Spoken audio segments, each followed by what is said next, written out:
সুপ্রিয় শিক্ষার্থী, লিখন ইজি ম্যাথ এডুকেশন ইউটিউব চ্যানেলের পক্ষ থেকে সবাইকে ধন্যবাদ। গত দিনের মতো আমরা শ্রেণী নবম বা দশম বিষয় উচ্চতর গণিত অধ্যায় 11.1 সম্পর্কে আলোচনা করব।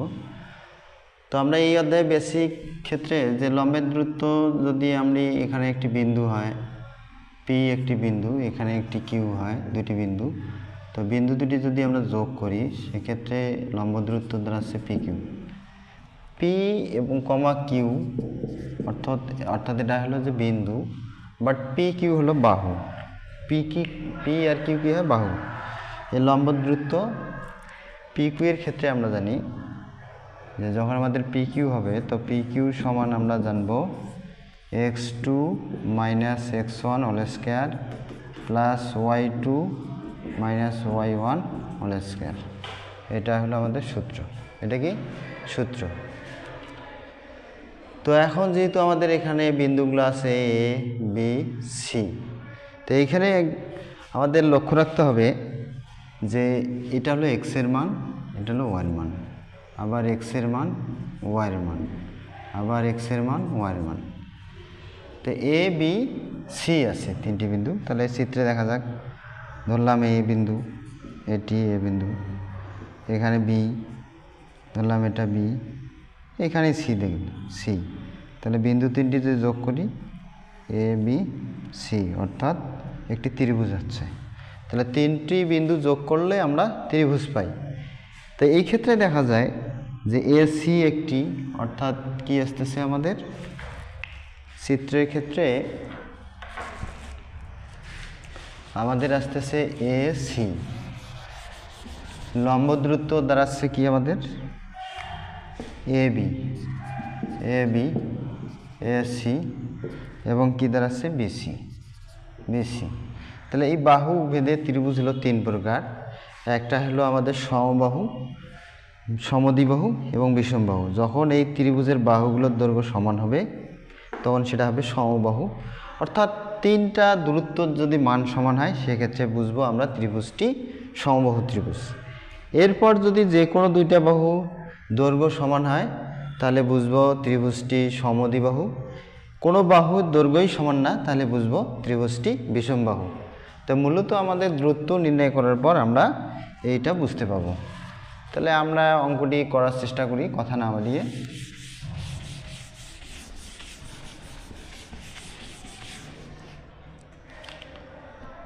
তাহলে এ বি বাহুর দূরত্ব বা দৈর্ঘ্য যেটা পাই আর কি, এটার ক্ষেত্রে কী হবে একটু সূত্রটা লিখি। x2 - x1 whole square plus y2 - y1 whole square. আচ্ছা, এখন আমরা কি পাবো? x2-এর মান কত আমাদের? x2-র মান হলো, যেহেতু এ এবং বি নিচ্ছি, তাহলে এখানে প্রথমটা এক্স, দ্বিতীয়টাও এক্স। তাহলে দ্বিতীয় ছিল আমাদের -4 -x1 ছিল 2 হোল স্কয়ার। আচ্ছা, তাহলে x2 মানে -4 বা এই মাইনাস অঙ্কের, আর x1 মানে 2 +2 লিখলাম, প্লাস আবার y2, এখানে y, এটা হলো y। দ্বিতীয় ক্ষেত্রে এটা হলো y2, অর্থাৎ 4 -4 ছিল, সেকেন্ড ব্র্যাকেট দেই। তাহলে আমাদের y2 মানে আসতেছে 4 আর y1 -4, আর এটা হলো সূত্রের মাইনাস স্কয়ার। তাহলে ইকুয়াল কি আসে আমাদের আসতেছে -4 মাইনাস, তাহলে -6 স্কয়ার প্লাস, আবার এখানে 4 থাকলো, 4 মাইনাস হয়েছে প্লাস 4, অর্থাৎ মাইনাস হয়েছে প্লাস 4 4 8, 8-এর উপর স্কয়ার হলো -6 স্কয়ার 8, তাহলে 6 6 36 আর 8টা 64, কত আসে আমাদের √100। 6 4 10, 6 3 9 রেখে 10, অর্থাৎ 10 আসতেছে। 100-র কী করবো আমরা? রুট করলে 10 পাবো, কারণ 10-এর উপর স্কয়ার রুট কাটা 10 পাই। তাহলে এ বির দূরত্ব কত পেলাম? 10। এটা পাইলাম 10 পাইছি। আচ্ছা, অনুরূপভাবে আমরা কী বার করব? এসি বার করব। তাহলে আবারও এসি বার করব। এসি সমান কি দাঁড়াচ্ছে আমাদের? এসি ইকুয়াল দাঁড়াচ্ছে আমাদের এখন এসি, এ আর সি। তাহলে এখানে x2 কত 3, x1 কত 2 whole square plus y3 minus কত, সূত্রে -4 সেকেন্ড ব্র্যাকেট দিব, যে স্কয়ার দিব। তাহলে কত দাঁড়াচ্ছে আমাদের 1 স্কয়ার মাইনাস হয়েছে প্লাস 7 স্কয়ার রুট দেওয়া হলো। আচ্ছা, এরপর 1 স্কয়ার মানে 1 7 7 49 কত আসতেছে? 50 আসতেছে। তাহলে আমাদের এটা কত আসলো? 50। তাহলে এখানে রুট 50, রুট এটাকে একটু ভাঙানো যাবে, 2 গুণন 25, তাহলে রুট, তাহলে 5-এর উপরে স্কয়ার মানে 5 5 25, অর্থাৎ 25-এর রুট 5 রুট 2 থাকলো, 5 রুট 2। তাহলে এখানে কি পাইলাম? এসির মান পাইলাম 5 রুট 2। আচ্ছা, এরপর আমরা পাবো বিসি। তাহলে বিসি এর মান বার করব। তাহলে আমাদের বিসি ইকুয়াল তাহলে কি আসতেছে? আবার একইভাবে বিসি, তাহলে এই দুটা, তাহলে বি এর এখানে কত 3, বিসি মাইনাস 3 মাইনাস কত, এখানে -4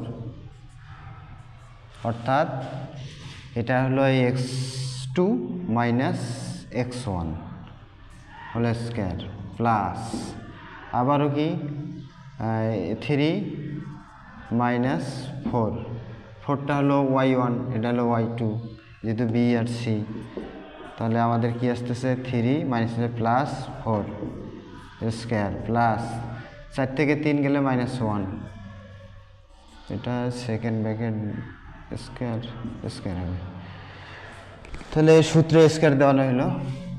এরপর 4 3 7 মাইনাস প্লাস 4 3 7 আসলো, তারপরে স্কয়ার প্লাস 4 থেকে 3 বাদ গেলে -1, 1-এর পরে স্কয়ার।